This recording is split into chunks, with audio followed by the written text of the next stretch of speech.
For what? So there's a special meeting next Wednesday? Yes, that's for Dr. Pettis' evaluation.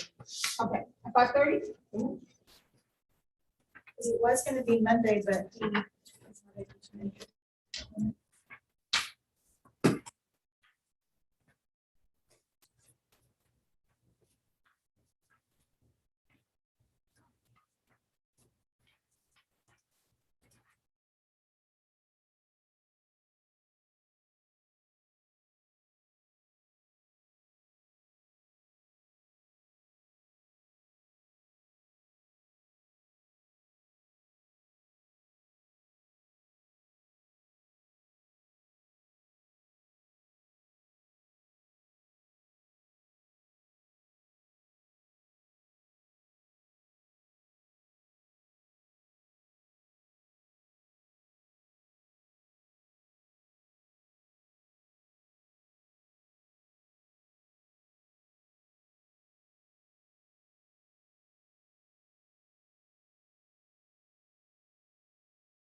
Audio is live.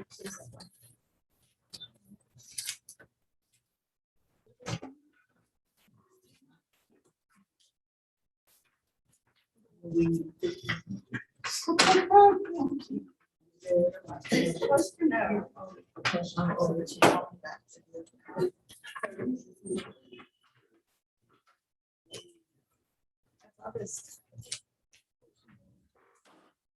Five thirty PM on Tuesday, November 2nd, 2021. I call this workshop of the Kingsville Independent School District to order. We will have an attendance call. Mr. Kubal. Here. Mr. Garcia. Here. Mrs. Ramos. Mr. Ramos. Mr. Brucey. Here. Ms. Salinas. Here. Mr. Garza.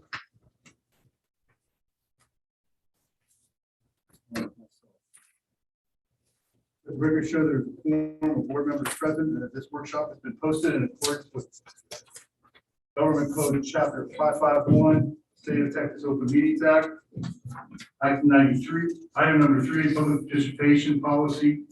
Dr. Vasquez, please. We don't have any, sir. Oh. Okay, there's no public participation. No, sir. Okay, going to item number 4, the workshop on the following to discuss the following. Early College High School, school credit, board policy regarding meetings and workshop.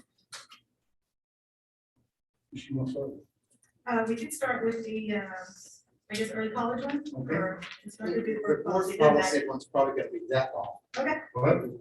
The board policy. No, I don't think so. Let's start with the board policy and get it knocked out. Okay. Who's got the most? I will. I think I was the one that asked this policy to be brought back because I had issues with it. Page 4 of our packet starts the policy. We'll go down to the 1, 2, 3, 4, 5, 6th paragraph. The subheading there is agenda. We have an issue. It says the deadline for submitting items for inclusion on the agenda is the third calendar day before regular meetings and the third calendar day before any special meetings. Okay, so we're meeting on a Tuesday. That third calendar day is Saturday. Ideally, the packet would have been sent out on Friday.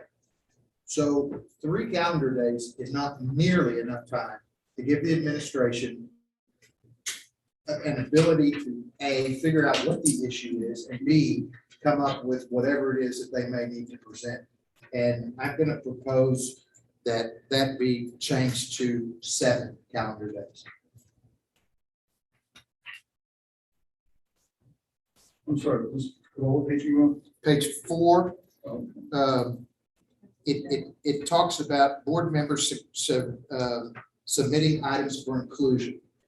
As a former president, I can tell you that whatever the deadline is, you're going to get an email 5 minutes before that deadline wanting this put on the agenda. And whatever it is that comes in that email first has to be figured out, what are you really asking for? Is it an action item? Is it an information item? How much time is the administration going to need to prepare any information that's going to be associated with that? And so, there's rarely an item that comes up that is of that importance that it's got to be dealt with immediately. And if it is, it's probably already on the superintendent's radar and she probably already has it on the agenda. It is unfair to administration, in my mind, for a board member to submit something 10 minutes before it's needed to be posted. And that was my major issue with this policy. You have any other comments? So if it's that much of an issue, we call an emergency meeting. Makes sense to me. How about everybody else? I'm fine. No, it makes sense. So we can put that on the, 7. that'll become item reading 2, just that small change. We've already got it. You have to go through twice. We can suspend it. I mean, the board can suspend the second reading. That's our own policy. Okay. It's 2 readings. And I've already discussed it with Corey. He had no issue with that. Anybody have issues? Okay. Chris, you think it's right? okay, we recommend it or? They like it?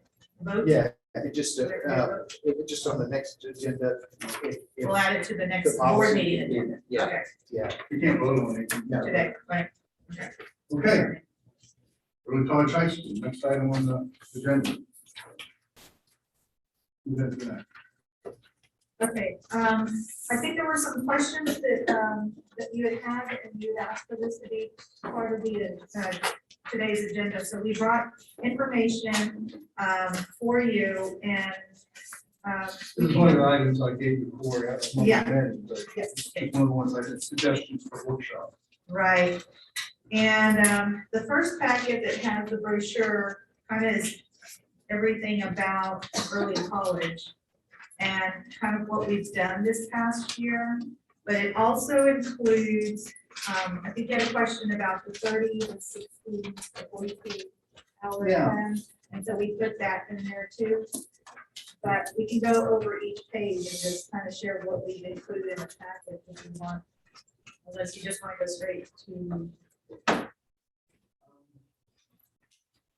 I didn't know what was going to be on the agenda other than early college, but.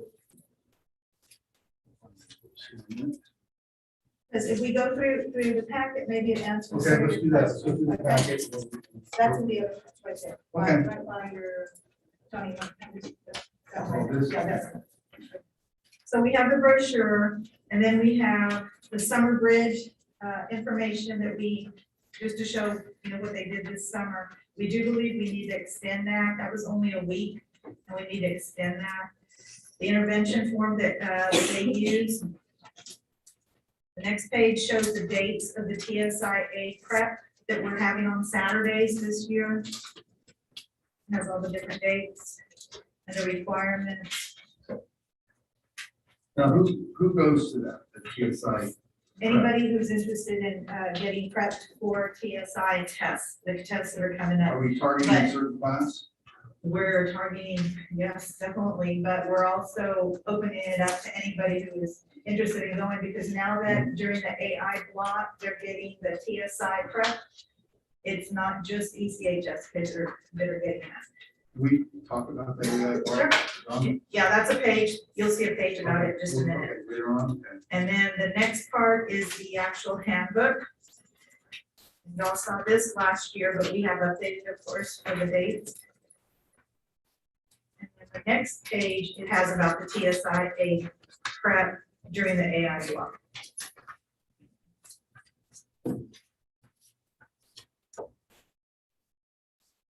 How long is that going to be? The, Prep.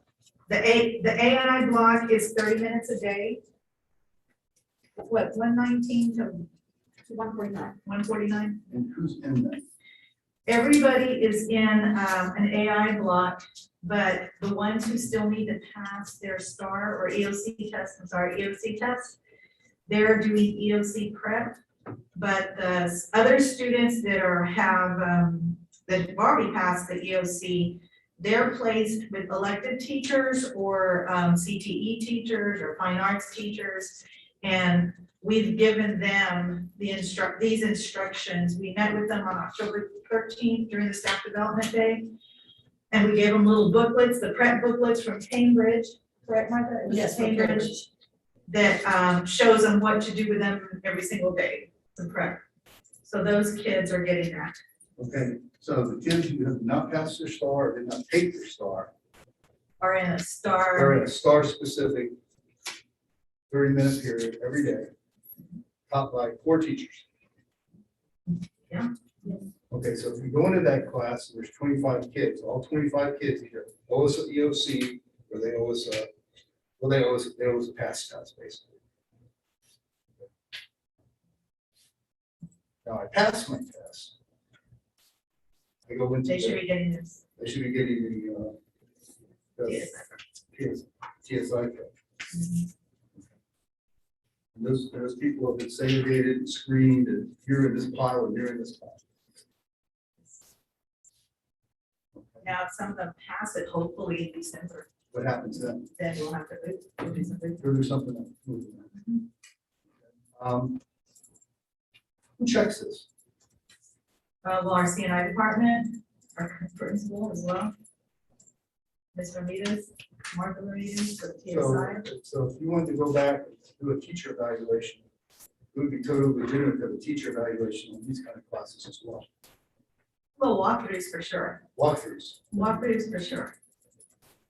Not necessarily an evaluation. Okay. You wouldn't be there 45 minutes. You don't be there 30. No, but definitely a walkthrough. Mhm. The history I have is people only do well when people check. That's right. Very true. This might be one that kind of goes off the radar. Yeah. And people being people. Okay, now these elected teachers may not be a math teacher, but I'm teaching a math TSI. Right.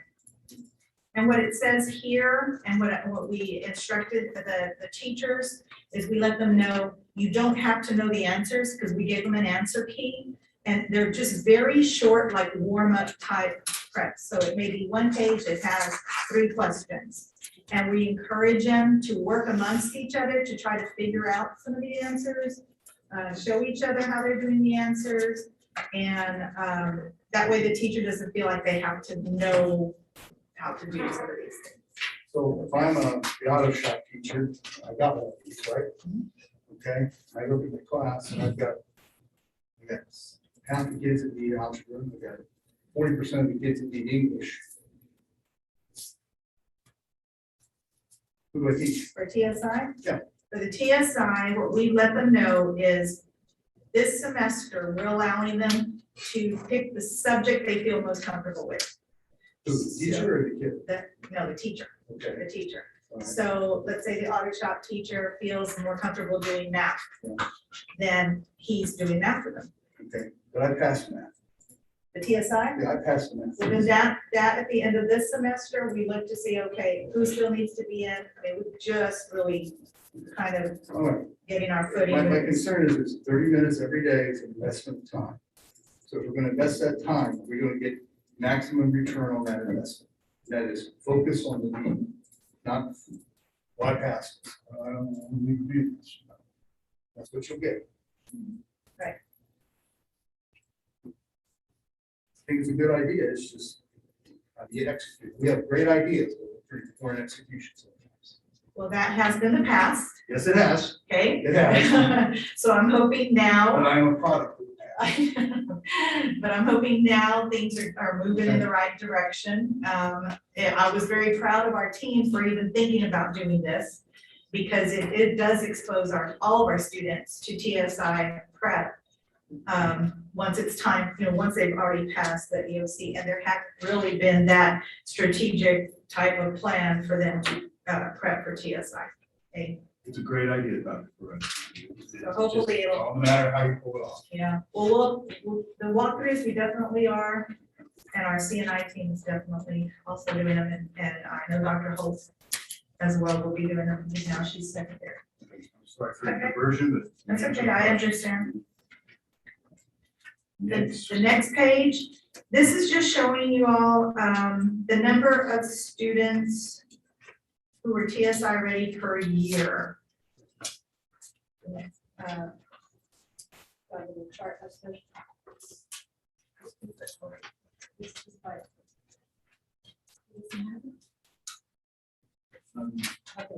Oh.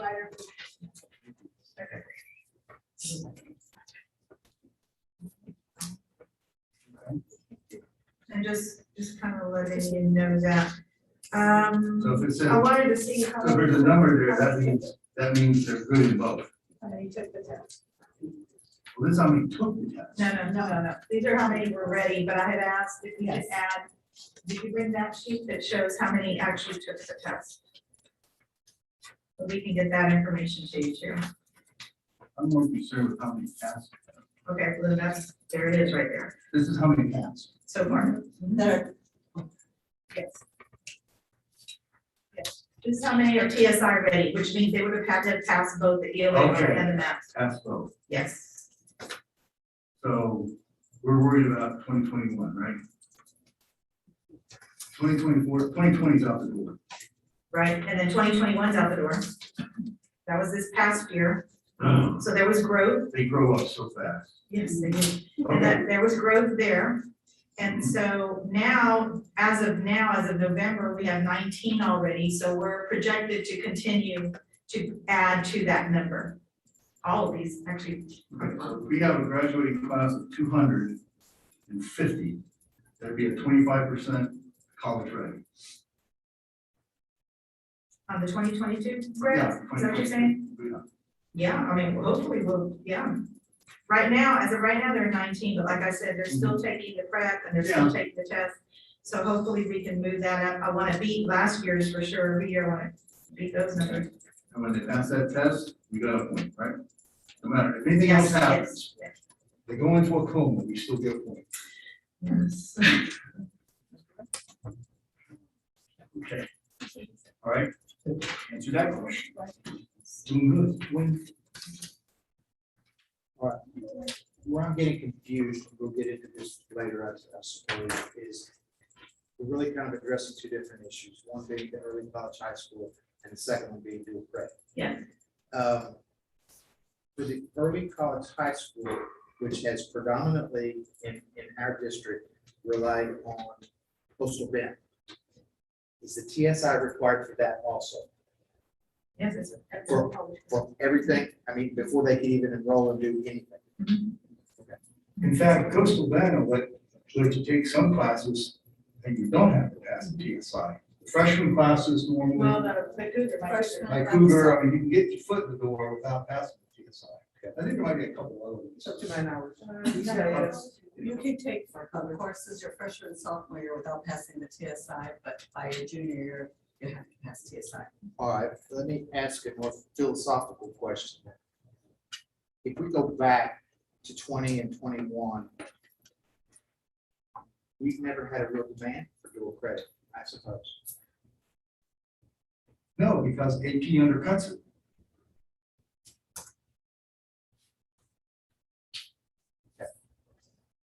Bottom line, look at the number of kids that take dual credit, look at the number of kids that take dual credit, take AP, English, history, 10-1. Do we have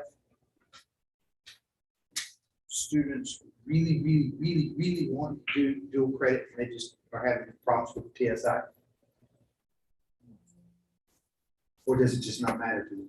I mean, when you take, like you said, 24, 34 students out of a class of 250, that's surprising.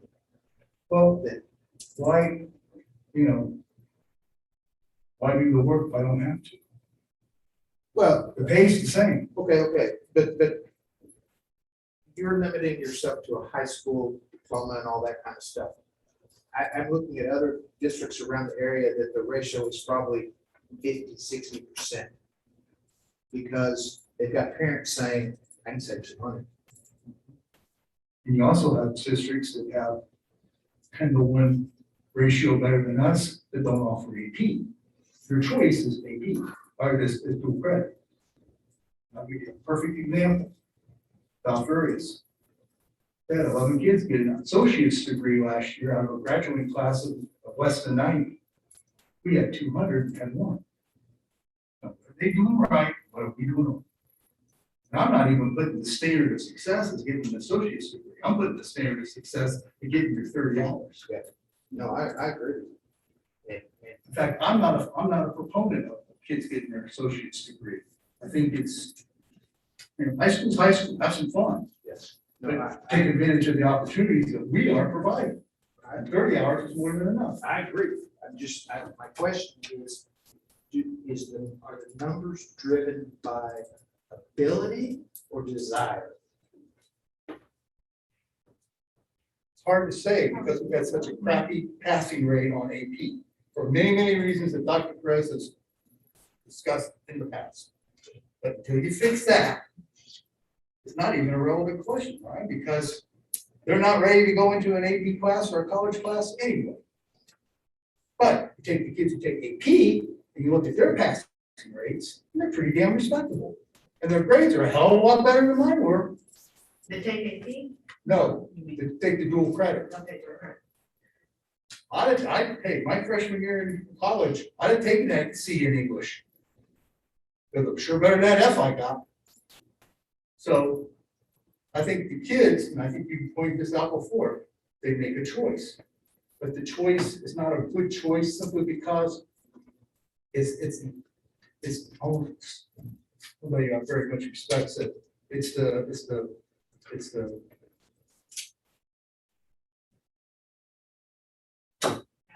Of least resistance. pass least resistance, but you set low standards, and so they rise to that low standard. You set the high standard, but on graduation day, the low standard guys, the guys that's walking across state valedictorian.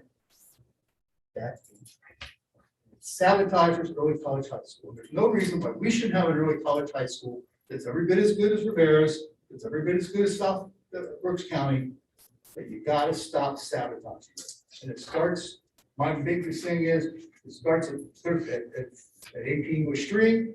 We double down on AP English 4, US History, 13-1. These are classes that if you're ready to do college work, you ought to be able to go in there and take the class. But we got to look at the past, look at the last 3 years. And I had a kid pass AP World History in 3 years. The exam. Exam. But- Oh, they got their 95 in the class. I think last year we had 5 passes, 2 in English, 2 in AP3, and 3 in AP4. Because there's no prerequisites. So I know, take the class, get your 10 points, trot down the road. If these are the numbers of, Okay, Are you looking at TSI, the TSI numbers? do we have an idea, and I know you said you asked, do we have an idea of how many kids did take those tests in those years? they had to take the test to take the college class. Yes, now, note that, in 2021, well, just this past year, even though these kids were TSI ready, we also had those students who took the college prep English and college prep math, that if they didn't pass the TSI, but they take the college prep English and math and pass it, then they're considered college ready, and they get a point for that. Okay, a lot of kids, you think? Well, let me see. I mean, here's the overarching issue that I'm getting at. If these are the numbers, we don't have a whole lot more taking the test. Why do we have a TSI class? I mean, why are we doing the TSI prep? The prep will actually help them even with PSAT, I agree. SAT, I agree ACT, 100%. yeah. I don't know, do we have a marketing issue? Do we have an issue that the kids and parents don't understand what Why Being- take it, right? offered to them? Oh, I'm sure, yes, there's a lot of that too. Now, the 30 minutes, because of House Bill, Senate Bill 4545, we have to do a 30-minute, like tutoring, things like that for the kids anyway. Well, we put it into our schedule to do that. So those kids that didn't, that already passed the EOC, what were they gonna do? And we figured this prep would help them with either PSAT, TSIA, No, I agree. just something for them to do that would enrich, I guess, where they're at. But if you look at this right here, these 3 right here, this will show you like the number of kids that took the college prep. And it shows the numbers, like how they've increased. So if you look at 2020, to the right, there were 86 kids out of 209 that were considered Oh, CCMR ready, I guess you could say. And then this past year, that went up a bit to 120 over 200. So it went from 41% in 2020 to 60% in 2021. And I think a lot of that also had to do with the college prep that we offered. and these are the kids that took the test. Or these are the kids that passed it. This is CCMR, it could have been Oh, this is industries, CCMR, okay. yes, yes. Oh, okay. But it includes the college prep numbers there, so you can see that. And then this year, as of now, we're showing 55 out of 218 are, but projected because of the classes that they're in, we're hoping by the end of the year, this cohort will be at 157 or 72%. You said now the classes that they're in, The cohort, yeah, the classes that they're in. So if they're in an industry base, like a CT class Okay, industry or. or a college prep, college prep. or hopefully continuing to practice for the TSI and more of those come in, but so, you know. So we kind of If tried you've got to. their 9 college hours, then it's a wash anyway. Mhm. So, I mean, there was progress at least from 2020 to 2021. So as of right we're now, hoping. of the seniors, 25% have gotten 8 points. Yes, We're projecting 70. Okay, what about that 28% that we're not accounting for? What are we doing about that? well, it might be too late for them at 2022. It just depends on where we're at. That's why we're keeping track of also class of 2023, 24, 25, because waiting until senior year is not, you know, we need to start sooner. That way we're not starting in August at 55 kids How long do they have to be in that college prep class? all year. All year. Mhm. So I guess my first question would be, that 28%, how many of them are not in that college prep class? None of them. Because, They're not in the college prep, nor are they on pace to get an instrument certification through our teaching courses. okay, There's a possibility they can get a certification through our CBC partnership, where they're offering students opportunity continuing education certifications. And that's our last safety net that we can possibly get these kids in and get the and certification. when would they have to be in that? What's that? When would they have to be in that? That is online programs, so we can get them at any point. That's our last safety net to try to get this. Okay. Or possibly OSHA certification, which we have spoken to Delmar as a possibility. But we're gonna set that up yet, because we'll try that continuing education course first. Okay, it's just, projected, it's not for sure. And, But we went with a safe, like a safe bet. I understand that, but it's just, Hopefully it'll even be more, it's just but we want to trying over. not to repeat mistakes of the past. Right, I Discovering- understand. That's discovering the error 3 weeks after graduation, Mhm. or after CCMR is submitted. Oh, yes. And that's the concern, because these are big points I on know. assessment. And frankly, they're probably some of the easier ones to get, because you got so many options. You can be a knuckle dragger and get one, at least get one of these. Knuckle draggers. Better watch out what we're saying. Yeah. Okay, so if we look at the next chart, the one with the yellow bars, Okay, wait, before we Okay, go off. go ahead, sorry. The class of 22, which one, which color? All right. Specifically, like, going down to 1, 2, 3, 4, the fifth one down, there's a 620 and an SAT. We go across, they have dual credit 9 hours, but they don't have TSI. They got it when they were freshmen and sophomores. 9 hours? Yeah, you get 9 hours. Ain't you? I mean, you get 9 hours freshman. You're sophomore. You talking about the VC, the VM? But nobody has more than 9 hours, right? The 9 hours that we just put the minimum of 9 hours to meet the criteria. They could have more than that, There's but kids with more. Yeah. we just said Gotcha, they've done the 9. gotcha, okay. But there's quite a few on here that don't have TSI, Mhm. so that's probably, that's fine, but there's quite a few. Okay, I'm sorry. And you'll see that there's quite a few in the college prep. All those blues and pinks. So what you see there, Mr. Kufal, if you see TSIR or TSIM, that means they met the standard. Doesn't mean they didn't take the test, they met the But standard. they passed. So we don't That's put it. in there that they've taken it and failed it, because this spreadsheet just calculates, when we put a figure in, it scores it as meeting the standard. Got it. So we don't put that score.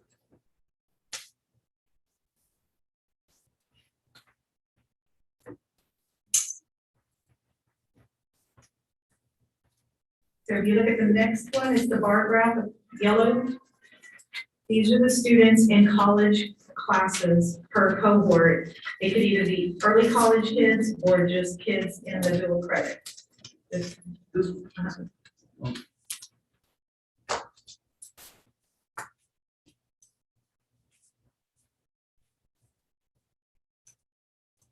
So just FYI.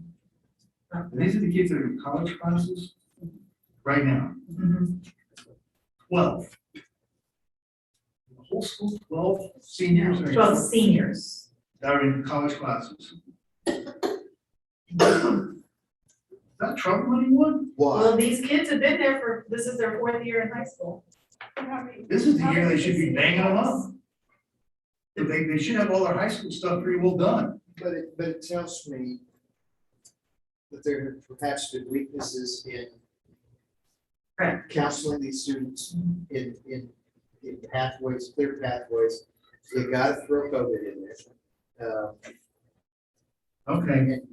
What to me, the encouraging thing is 25, where we've got 30 students already. Those are our 9th graders right now, so that's That a with true. the correct path, those kids can get, you know, buku hours by the time they get out of high school, should they choose to. And hopefully this will grow with more students when they're sophomores, juniors, and seniors, you know, the rest of the kids. Okay, I think there's a lot of kids who are freshmen and have no business going to take college classes. I mean, they're just not mature enough, they're not ready yet. But by the time they're juniors, maybe they can start then. Okay, there's no clock. Nine's the target, 15's nice, 30's a good goal. I think 42 and 60 is overkill personally, but you know what, that's personal. You know, the parent wants it, the kid wants it, it's a motivating factor, we offer it. I was able to go through it until I started getting tuition bills. Got cut in half because. It's just, you know, to me, it's the question of defining what success is. I agree, and I think that the important part is that you can't have a cookie cutter model. You've got the kids that do want to enjoy every bit of high school and not worry about college, so they go to college, and I get that. I just want to make sure the opportunity is there for that kid or that parent or that family who chooses to get as much of their college out of the way as they can reasonably, without sacrificing their overall education. And in what you submitted to the board, Dr. Cruz, you call early college high school one of our, it's not a flagship, but one of our focus programs. But over the years, it hasn't looked like a focus program. It looked like we were more concerned with getting 4 letters behind our name than actually doing what needed to be done to make it. Too many examples of success that surrounds us. We can't put ourselves in that category. And it's a matter of, you know, acknowledging pretty serious deficit that we put a ton of money in.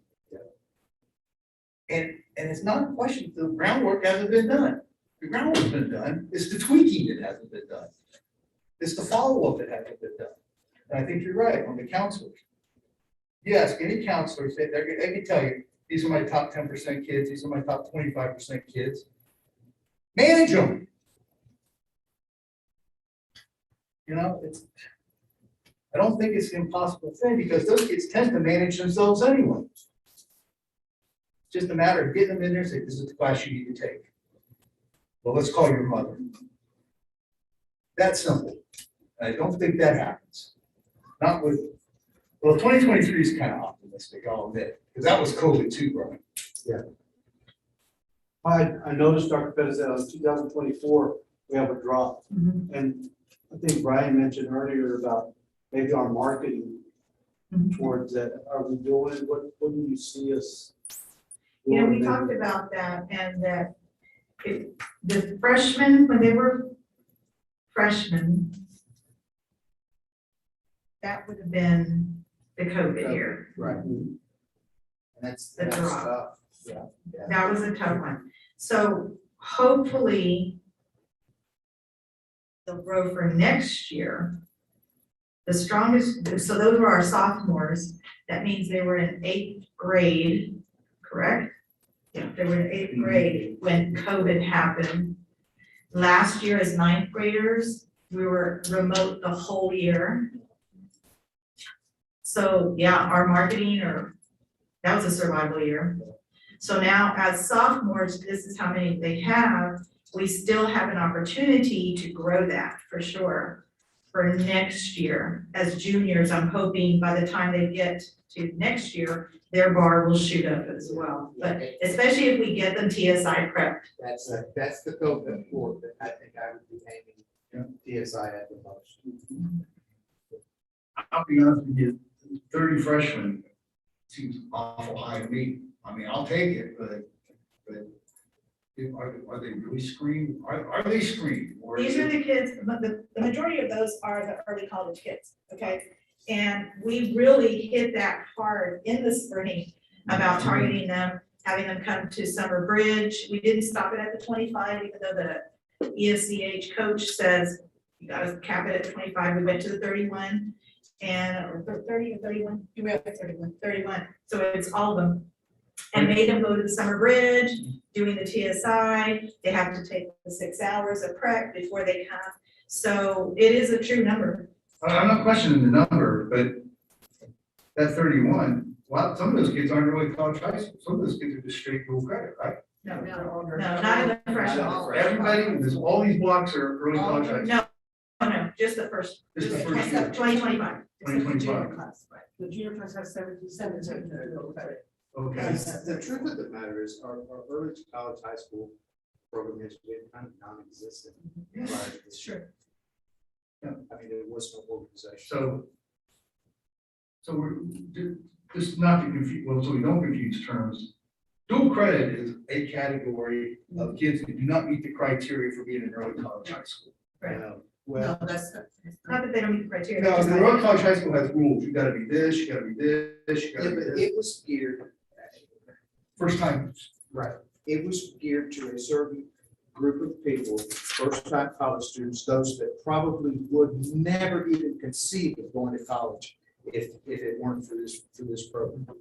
And so your dual credit should be, I mean, you've got a certain population out there that knows in third grade that they're gonna go to college. And those are the kids that will end up in the dual credit, most likely. But the point is, on these forms, they all count the same. Right. And we're both, just, let's not make the mistake of the past, maybe we should, where you push kids into it just because you want to have kids in an early college high school, because that's the flavor of the market. 30 is 30, and these are legitimately 30 kids that have been counseled and guided, focused on.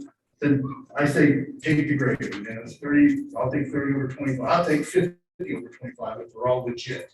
And they're also coming to the Saturday TSI Prep classes. They've been, I mean, had at least 20 each time. Supposed to be, yeah. Is it a workshop? You mean the workshop? Is it streaming? Is that what you mean? Well, I'm just saying, I don't know if I'm getting in, because a lot of people out. Can you check just your Dr. Muska's, or no, Dr. Pitts, to make sure it's the reason locked the door locked it? Let's let the record show Ms. Ramos has arrived, so we'll change the tunes. So it's long doctor. It's okay, we don't have excuses. We're not taking votes. So if you look at the next pages are the 30-hour plan, the 42-hour plan, and the 60-hour plan.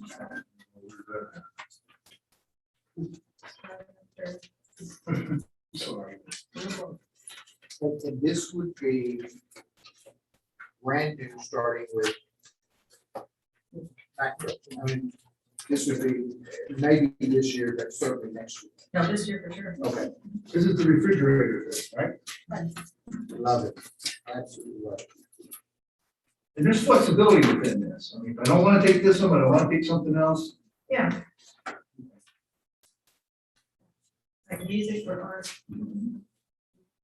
sure. Psych or social studies, That's on there too. rock and roll. It's just your rock and roll. you know.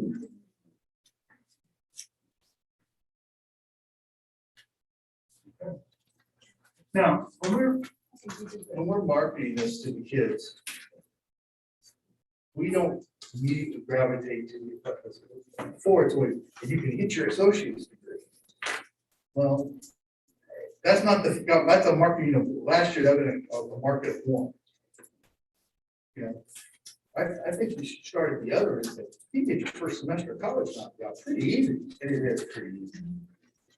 And if you really want to go, you get the whole first year knocked out. That'll save you like You know, a good, if you want to go into college, right, stair step it, because I think you say 60 hours, and you go, oh, right? 15 over 4 years, you know, I'll take a crack at that. I'll take a course a semester. Course a semester, how many hours? 24? Oh, 32. Or no, 24, it's doing 3 hours. To me, that's a win. No, I agree. A very doable win and not a whole lot of effort for the kids, and frankly, not a whole hell of a lot of effort for us. Have we talked about summer school? Not credit recovery, but actually wanting to graduate early or take extra classes. No. Not really. We do offer summer school for Complicated hand. But so we did talk about the bridge for the early The college, summer bridge. summer bridge for those kids to get them. ready for What's the goal of that accomplishment? Super fair with the TSI. Prepare for the TSI. Because if they have it coming in their freshman year, then we're done. Okay. So I think, okay, go ahead. I have a question about this. When I'm looking at the hours here, it says on your 30-hour plan, it says music 1306, art 1301. And on your 60-hour plan, it says music 1306 or art 1301. It's either or, It's either so or. we're just gonna make that consistent. But you're inconsistent with the way that you're writing it, because in your 60-hour plan, you're saying you have 2 English classes, and you're showing it with a slash. I'll correct that, As sir. or, Thank yeah, you. I'm And consistent. because that's what I was trying to count. Yes, you can write that down. Well, one thing is Kansas offers an extra art class. Coastal Bend does. I have a question. I mean, I really like these ones. I've never seen these much. So as a freshman, everyone starts with the 30-hour plan, or do they decide at that time, do I want to go 30, 42, or 60? Let's get them in 6. Or 0. Or zero. Let's get them in 6. But like, You when gotta do check you it. develop this? Well, what drives everything is their career goal. Okay. So if the career goal they're following includes, let's say, certification, in which they would need so many hours. So everything is driven by the career goals. At the end of the 9th grade, if the kid's tracking, we can carry this up, put his name on the 60-hour one. Everybody starts with a career plan, and then you just kind of add. Don't make it- Okay. What does the counselor, like, interview look like for an incoming freshman? For early college, Or for just. Or just in general enrollment? They go to the middle school and visit one-on-one with each 8th grader. Okay, so it's the 8th grade counselor. No, high school goes down and visits. to Usually prepare. all of them. Okay, how long does that process take? How many kids? Well, there's 4 of them, 4 of them for how many kids on average? 200. in 8th grade. So 50. Over the course of a week. yeah. I'm just wondering if we're really explaining to 8th graders, that's my concern. An 8th grader who's not an adult, who doesn't have the decision, normally capacity to make decisions, educational decisions for their, not just immediate future, but a 4 or 6 year plan. They do But parents, I was gonna say, parents parents are invited to. The Yeah. parent meetings. Yeah, we're really doing I do that too. During No, the day? no. Last year, because of COVID, we probably did Zoom. I know we did. But this year now, we're in person. And so usually it is the counselor goes to their investigating careers classes in 8th grade. That way they can touch them all and explain it all to them. Then they send the course request sheet home. Then they have a parent meeting in the evening. So that way they can answer any questions about the course request sheets, et cetera. And then they go back, the high school counselors go back to the 8th grade classes and then pick up and answer any questions that they have. You know, that's usually the trend. So it's all parent contact. Well, they also have to talk with them with their 8th grade counselor as well, because they have to sign the House Bill 3 form, which is their 4-year diploma. Okay, all right, and I realize we have all these plans, we're talking about early college, but something that I have not experienced as a counselor telling me about foundation education, the basic requirements to graduate. Or are we all pushing the endorsements and the early college graduates? 8th grade is where Well, the state says that everyone has to start with the endorsement. No, actually, I don't think it does. Well, that's what the state does, but, it's recommended. well, it used to be called recommended. No, they recommend that. Oh, they were, yes. And then later, they can choose by committee to go to the foundation if they don't, by committee, if they don't continue with the endorsement. So the 3 plans are the foundation, the endorsement, and the distinguished. But you have to have an endorsement when you first When get you in to get a foundation. Before you The go to lady from foundation. TA told me. Interesting. You have to select some sort of Some kind pathway, of program. because they want you to kind of start focusing on something. And then you sign off that you're interested in focusing on that. But can you change it? Of course, yeah. You can change it at some point, but this, I think the state was trying to really get kids to start committing, kind of like have a focus. I'm just worried about those, 20 some odd kids who don't need any of it. They just need to hurry up and graduate and get to work.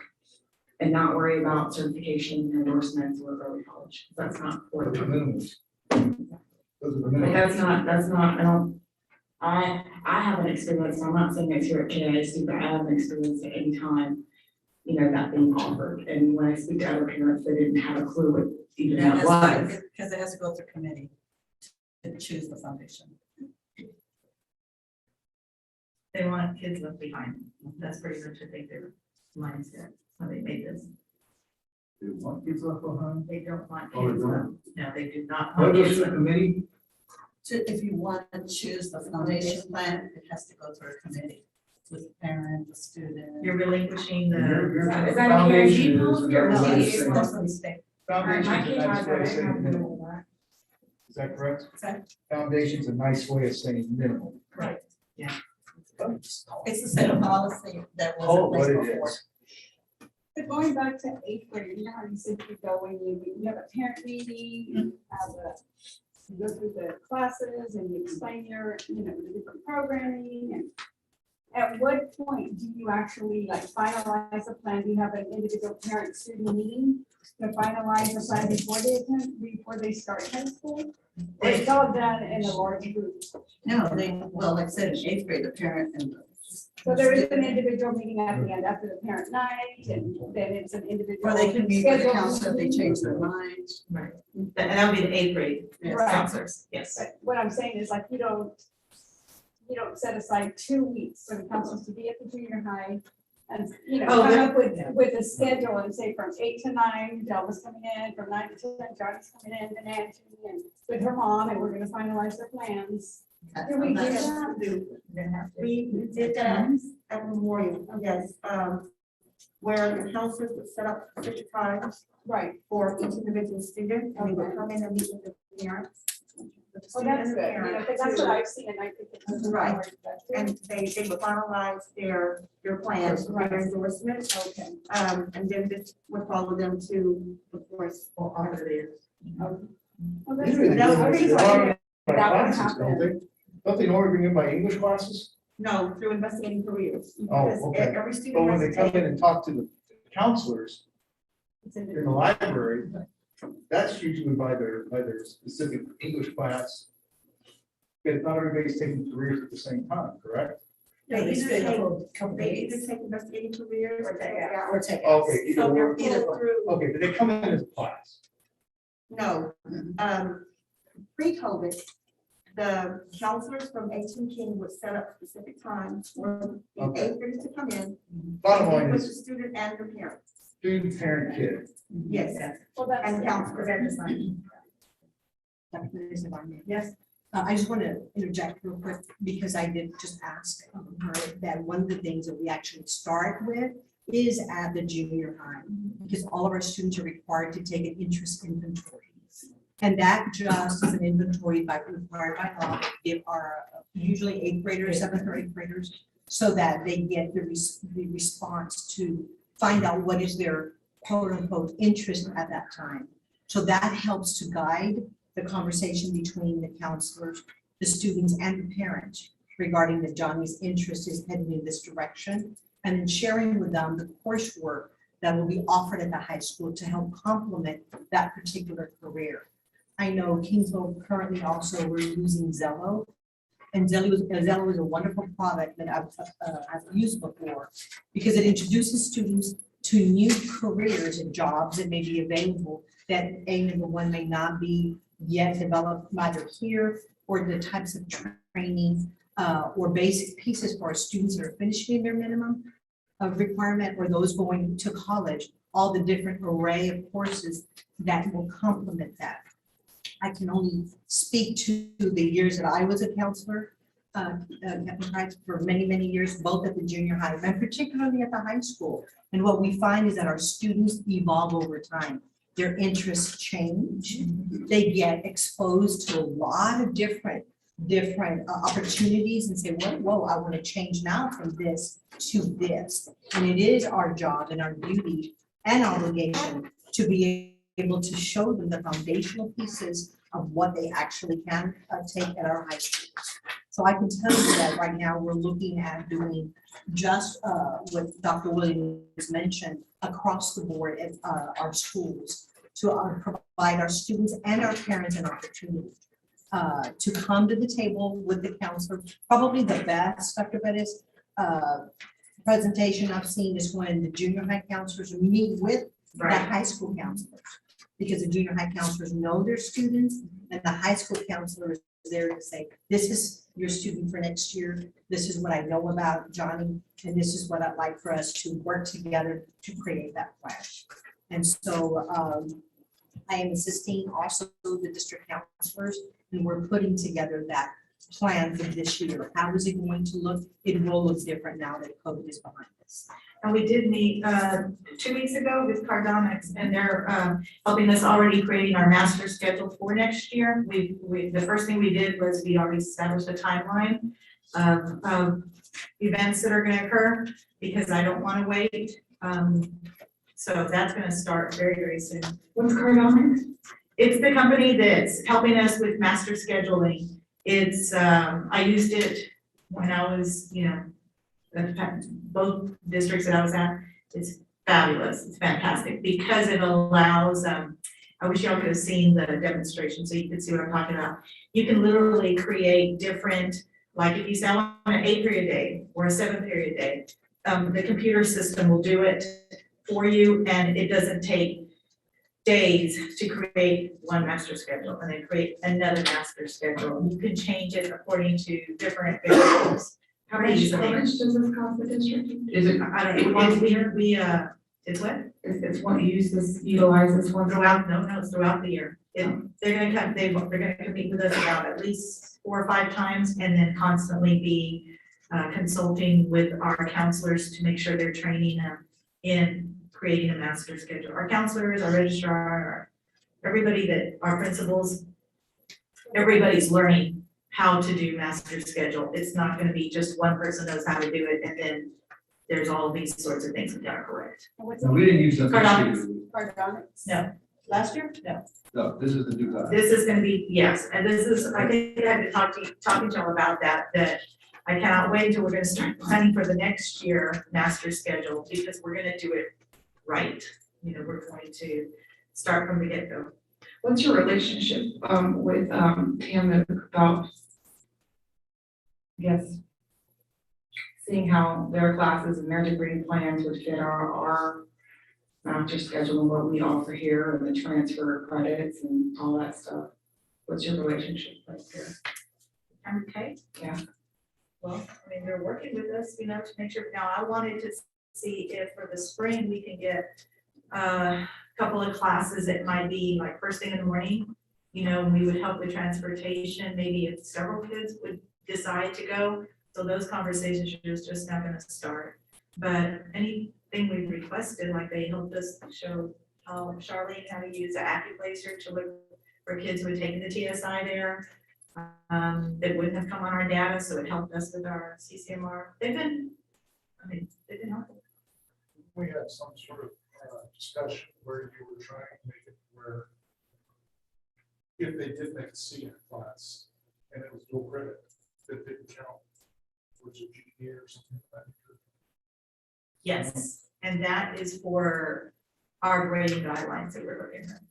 Because it's really, on our local grading guidelines, it shows that any student who gets below a 70 doesn't get, of course, fails it.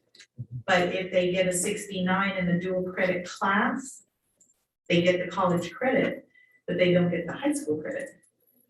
So that was one thing. You get a 69, you failed the class.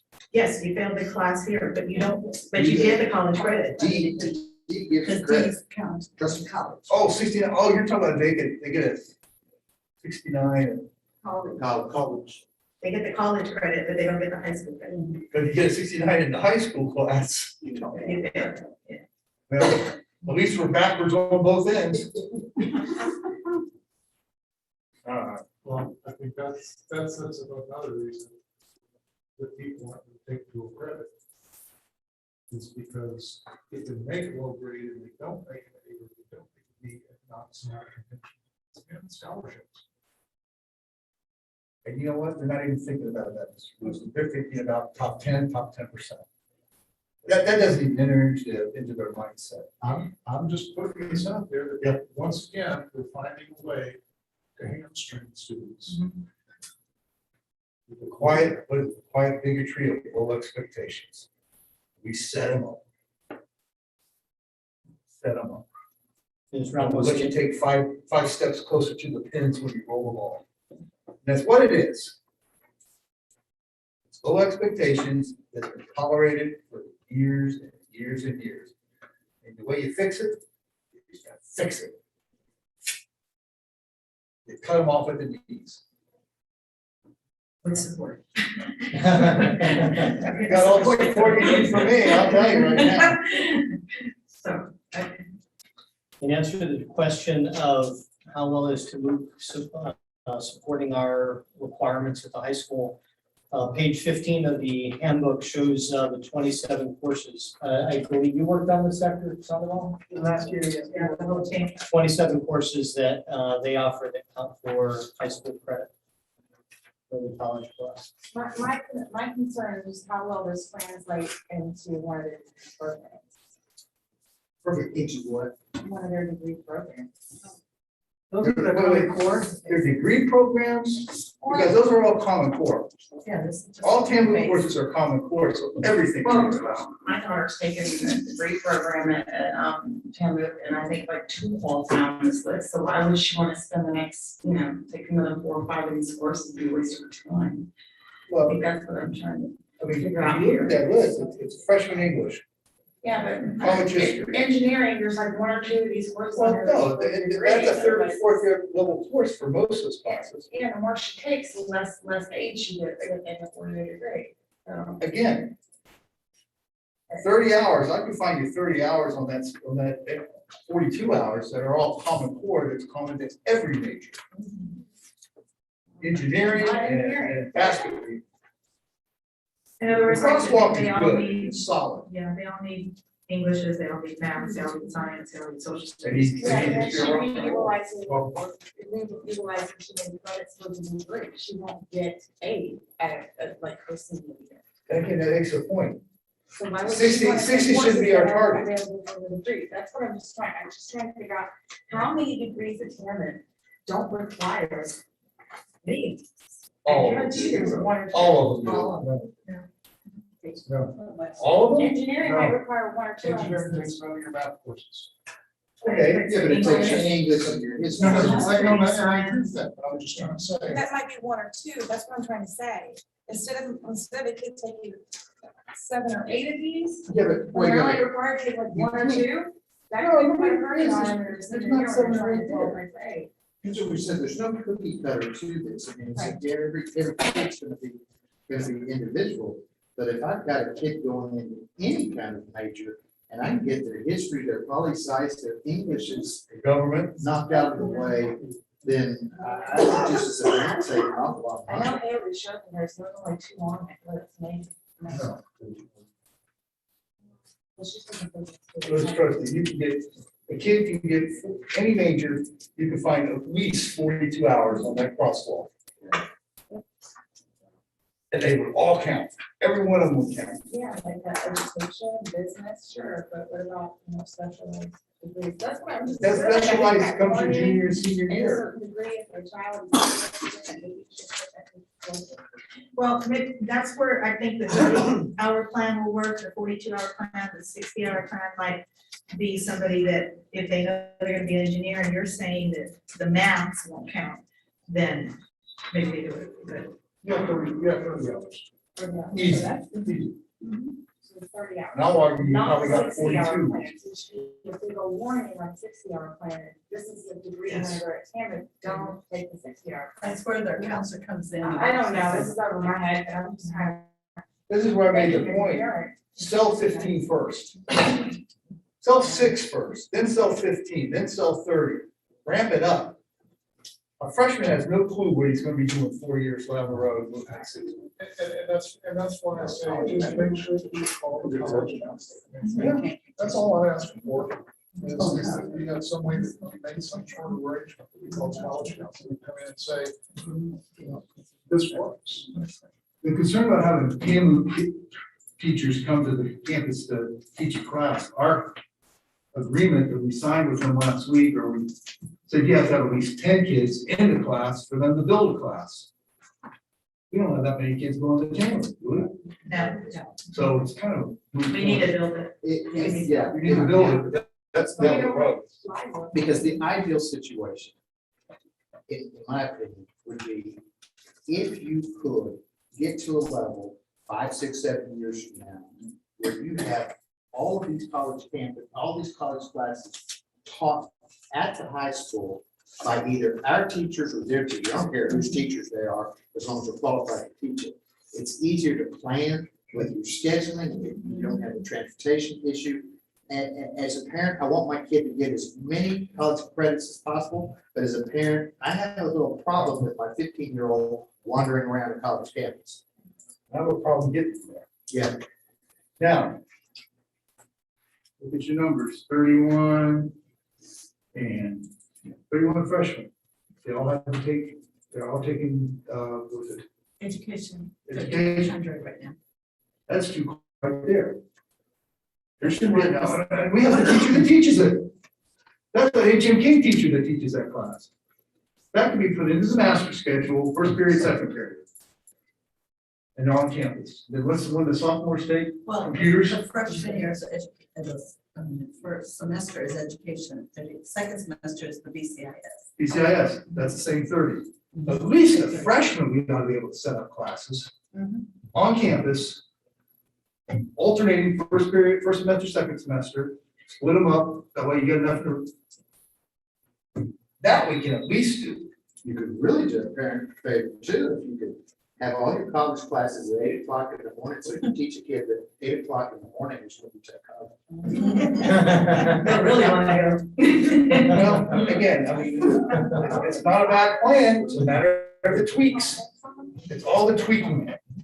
And it makes it better and it might get more interesting. Oh, they don't have to walk to Coastal Bend, no, it's just first period class. It's those kind of things that. Most of coastal have been online, yes. You know, there was a parent that asked me, you know, what is it, why is it that we're taking, our kids taking these classes? And yet when they get to the university at Toulouse, they're still gotta enroll in some kind of remedial class. If they took ECHS, if they took a dual credit class and master? No, Okay, just, no, it would be the ones that aren't TSI ready. Yeah, they're not TSI. well, that's what it is.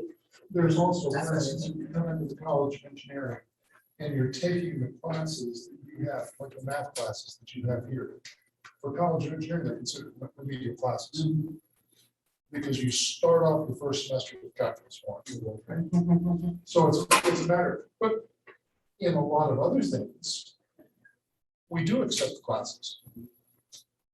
And it's just a matter of sitting down with the counselors and saying, this is what I want to do, these are the classes that I got to take, but we've got a whole lot more listed. Than what we need to take.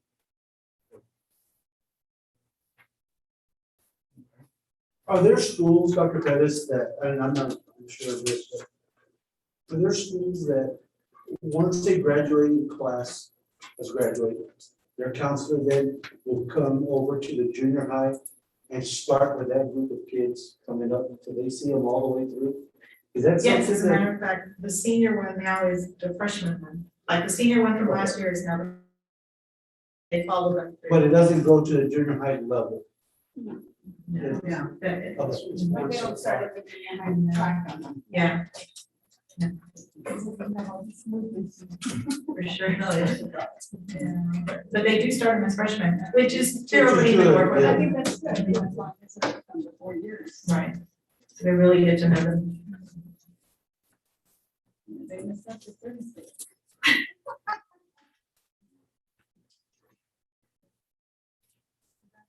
I'm gonna have a couple little follows up. When I submitted this to Corey,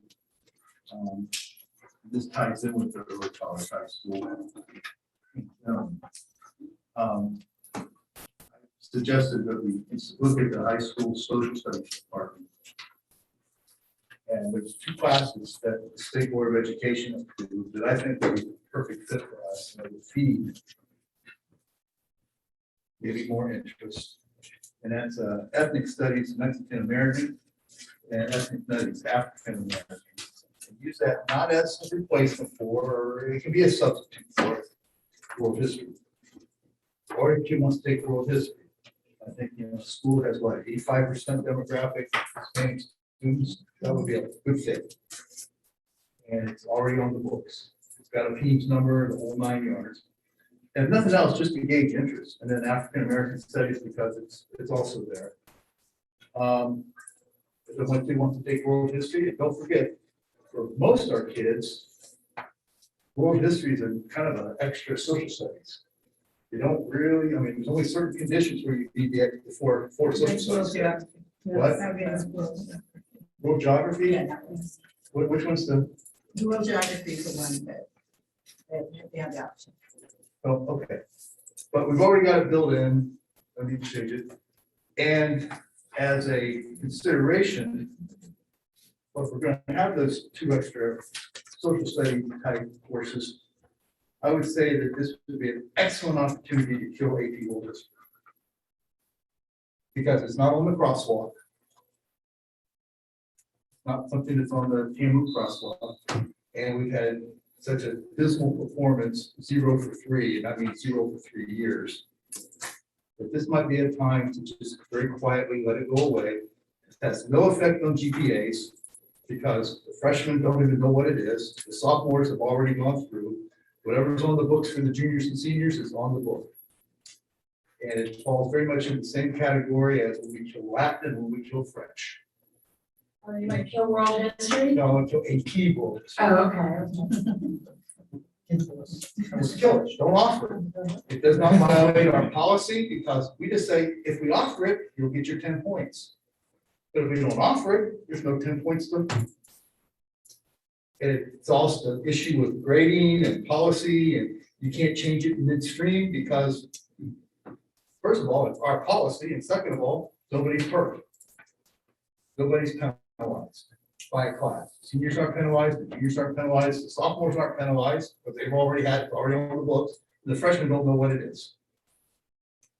And I would think that would be something we might want to consider, but I bring that up under the concept of early college high school, because I kind of think it all kind of dovetails together.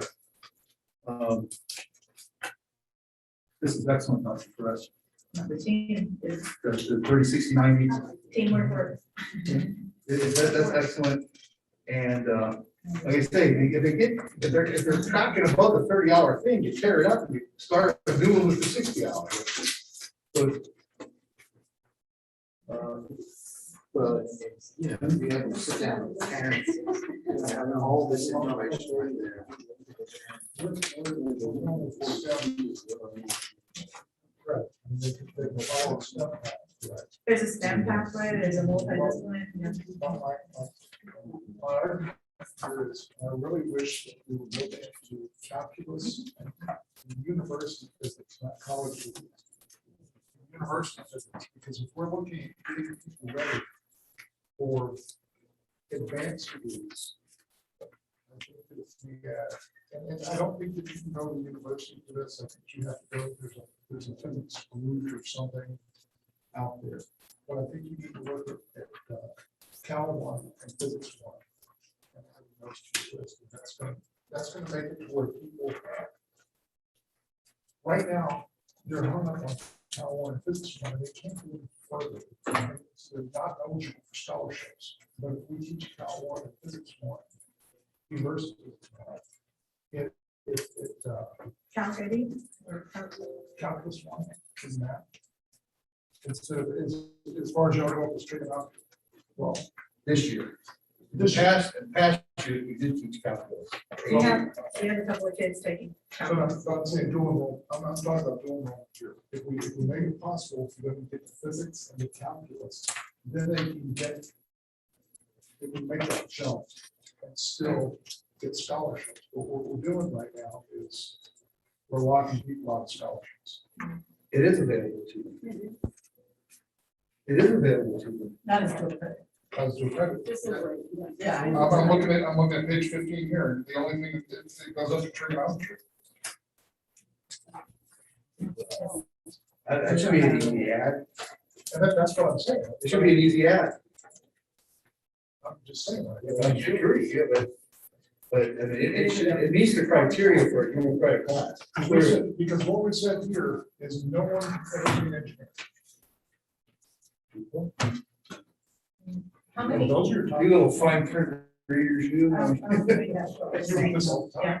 I don't think that's what we're saying. You want to clarify? Yeah, that is just the basics, but if, I think it's a very good point. If there is a way we could add those two onto one of these plans, so that because I can tell you right now, we have a good engineering program at the high school. We have a lot of kids who have gone to get engineering degrees from our high school. And what we need is to have more people like you go talk to our students, to guide and give them and guide them so they know how to pursue this. And if enough people want this, we can make that happen. I would be happy. But we'd love to have you, if you could come and talk to our students, because they need to know these things. We really They need to need strengthen our. they need to start building this, their 4-year with that deadline in mind to get to the, Because people that want to be engineers, we have lots of they're them. wired that way. They are. And they have We have a lots lot of those students. We need to strengthen it in the junior, middle school, definitely. We need to do a lot of strengthening in the middle school in order for the kids to be much more prepared, because they're gonna continue failing the AP exams if we don't do something in the middle school. We could also use the females coming in. We don't have, females in engineering. It's changing. I know, but in our high school, we still don't have enough taking it. Well, But yes, years back, excuse me, years back, we had was it the robotics? yes, we still have it. We still have It's a class, yeah. junior high. Not, at the high school. It's our, Not at the high school? yes, At the high school, not at the middle school. Not at the middle school. right. It's an- It used to be at the middle school. Yes, now it it's- was. Like a UIL for robotics. Mhm. Well, probably Biden's gonna do the whole transportation infrastructure thing, so there's gonna be an enormous need for You can use civil like engineers. AP3 and towers as a architects. springboard for that too. Absolutely. What would really be, what was suggested so far as far as staff, but there, any new hires for these two suggestions? No, it'd be the college teaching physics. and- They'd have to go to the college for that. So that would cost extra money, like. No more than English. No, just like any other. Okay. And STEM is the most rigorous program the state has. And we chose out of all of the different programs, we chose engineering because of our connection to Temuc. But I just went to the high school update on engineering, was it last week? And they talked about the math courses and all the classes they need. And I took an engineering teacher with me from high school, and we're very eager to get, because we have a lot of good kids that really want to do engineering. And so They have a we great need, opportunity. we need any kind of help, any assistance, and we can bring them to come and talk to our kids so that they can start working towards that. Absolutely. Thank you. Is there a way to keep a running tally of data points within the confines of, well, first the CCMR, then the early college high school, the CT certification, like earned per year, early college high school credits earned, degrees conferred. You provided that to me before in the past, but I just really think that like this, something that's on the refrigerator door, we need something on our refrigerator door. So it can be updated, grease pencil, you know, as of 1 November, this is how many we got, as of 1 December, this is how many we got. So we can kind of track this, you see, are we on course? Because this is out of sight, out of mind, unless you have a special workshop. Or unless somebody asks a special question. Well, the CCMR chart, I think, is ideal because it's tracking every different area that they could Okay, earn. that might be the thing, that might be the solution. We were talking about CTE and the calculus for the engineer, robotics, and what do you call it? What's this? the- Engineering, What? the engineering. Yeah, the engineering. I think we also have some lesser academic, but more technical. Do we have a certification pass for auto shop and body currently? You're talking about when we're working on. We're currently working with our automotive team and Ms. Ramirez and our Secretary of Sector. I'm getting AC certification through the AEC Education Foundation. Correct. AC Education Foundation, it's at least a year process. We started back in April, March of this year. So we're not gonna have any auto certifications this year for the senior Well, class. the goal is to try to get it applied by March, correct. So that's the goal. We've got a very tight timeline to get everything in. But the seniors, this year's seniors are gonna They get it. can still work on it. Get it in by March. They can make it? Yes. It's possible. Because they're still doing it, the recommendation that we're putting as part of the plan. And as long as we have certification before the end of the school year, these kids can apply for certification. And it'll count for this year's, Yes, they will. Yes. okay? Are we missing a medical down in the health science? The certification? No, are we missing a teacher? We did lose a teacher, a week ago, but necessarily 2 weeks ago. And it's been about 2 It's weeks, more and then we than have that. another Been about 3 week. to 4 weeks. We have interviews. Several. Okay, We took it to the department, and it's just a matter of getting the certification. and is there any jeopardy that transfers to the kids and not getting their certifications? No, they won't be. Is there a list of all the certifications we offer? In your The brochure, oh, sorry, I only did early college, I didn't know where it was. No, well, I have a We can CTE bring the brochure. CTE I brochure didn't that we do, I created. have a CTE brochure that lists everything. it was everything and what department it's in. Yes. and It's on our website also. what that certification is, Correct. Like criteria, and that engineering kind of is thing. the AutoCAD, for health science, it's CNA, I think you know, patient care. all you know, the Ecology. Yeah, so we have them for those. The thing is, we talked tonight about early college high school, because that's the focus. But I think if you look at the reality of our demographic, that's the minority of our students. They're not, the majority of our students do not go to college. I think a minority, do. So we gotta make sure we look at the majority as far as, you know, skill sets and things of that nature. Again, groundwork's been laid, Well, just. how well we executing. That's why I think the CCMR Yep. tracks. Yeah. A variety. Yes, But a lot of our certifications do require associate's degree, and those are the basic courses for it. So even if you're just going not for 4-year, but a 2-year, those courses would work. Who mentioned ocean? Yes. I can start with them. What's going on with ocean? We met with Del Mar College about 3 weeks ago, 4 weeks ago, And they did tell us that there's an opportunity that's available to us as well, where they can teach an OSHA class to our students that have not met CCMR requirements.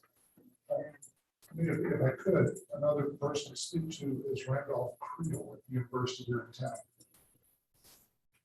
Randolph Creel offers pets and an OSHA card. And these are required to work at the refineries on the ports. You can't even get on the property to fill out a job application, but as soon as you get those cards, you got one of each in my wallet. I just have to go with the one. Yes. He's understood. The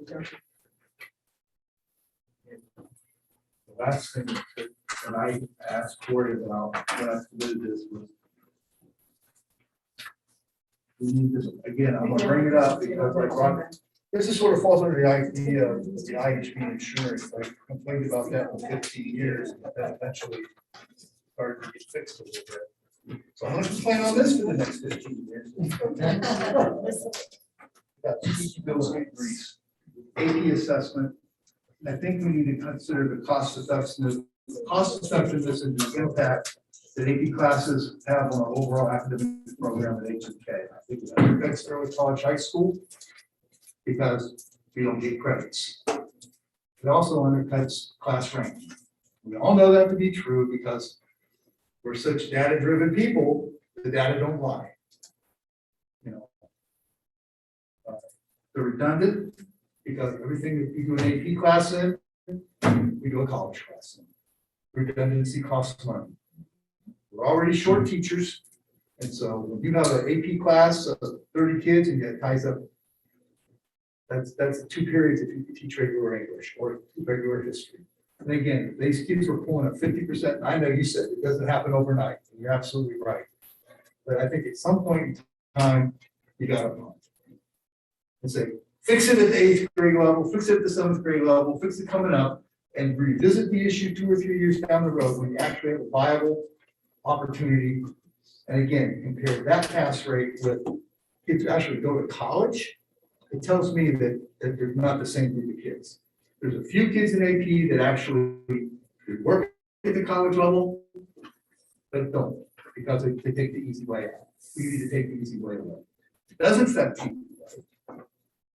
Because again, juniors are already through the system, seniors are already through the system. You just started with the current sophomore class. Doesn't change a thing. Hey, I wanted to take their class, I'll take the college class. But what about the line in the sand for the TSI? Suppose you have a kid Okay, who cannot pass, and it's the same line in the I sand. have to have a kid that took 7 tries to get past the TSI. Well, the line in the sand is that if you can't pass a TSI, he's going to be taking college English anyway. And he's probably, and again, track record shows that they don't pass AP English straight. No, I agree, and I want to see if given the chance to develop a higher degree of rigor in those programs can solve the problem. Because ideally, rather than throwing out the baby with the bathwater, I'd much rather see 30 kids in AP history passing the exam. Oh, great. And you know what? When they're in AP history and they pass the exam, give them their 10 points, Right. give them their college credit. I Or when you give them the 10 points simply because they got into the math. I hear you, but I'm hopeful that we can push the rigor of those programs up to where we do have a more viable number of kids. And you know what? I'm not saying kill the AP class in existence. I'm saying take away the cookie. And if you earn the cookie, you get your credit. You get your 10 points. But that's the problem. There's a reason why so many kids go the AP route and so few go to college route. The kids who take the academic risk of going to dual credit are getting less credit. After they got the college credit, they get less credit than the kid that goes The easy way out, and we know that's what happens, year after year. Would solve with 5 points, correct? You know what, if you wanna do that, I mean, it's fixable. You take an AP class and you get 5 points for taking the AP class. Now you got an incentive for taking the class, but you're gonna get the 10. Right, what I'm saying is there like a middle ground here, like you get Sure. 5 points automatically for taking the class, but you get 10 if you pass. If you get a 3 or better. And the only thing I can recall is that there seems like there was a timing issue. Yes, all this was vetted. This during- year- All this this was year- vetted during the spring and during the multiple DEIC meetings. This year on the board, it was, no, it's gonna mess up the GPAs, and once you start a program, you gotta be able to finish the program. I'm saying, now that there's a clear demarcation between years, But I thought there was an issue with the exams The exams are in the summer. taking I mean, well, place. it's results in the summer. They get the results in the summer. well, that only affects the seniors. And. Those are the ones- That's- those are the ones that's- getting And the class rank is cooked by the end of the first semester. Isn't that what our policy says? Hey, there's way around it. And kids that want And I'd like us to explore that when it comes up again, because I'm gonna be a little pain in the ass to keep bringing it up. Can we not say that word? I'll be a pain in your rear end. Okay, that's still not very respectful. We're trying to model for our students. Okay, well, let's model the right kind of policies and the right kind of thinking. Okay, and we can agree to disagree on some things, but I just want to make sure we're all speaking to each other respectfully.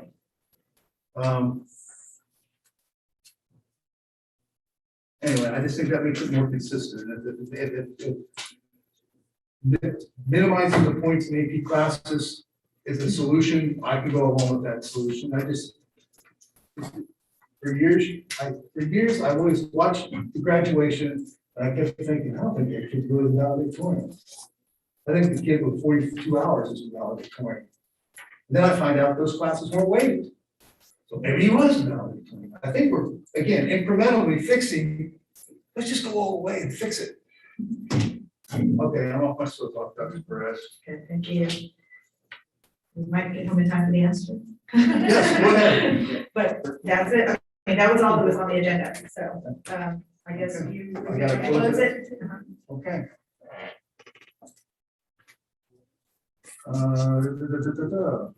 Item number 5, there being no further action, do I hear a motion to adjourn? Okay, we're gonna call it.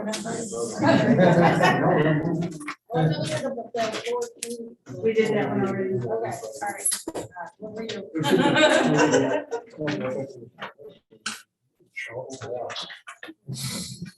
You want my bottle with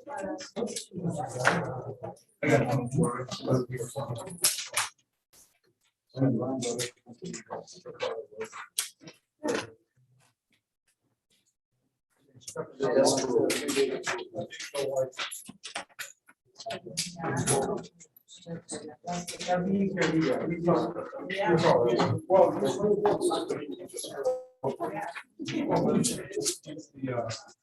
Risk management person.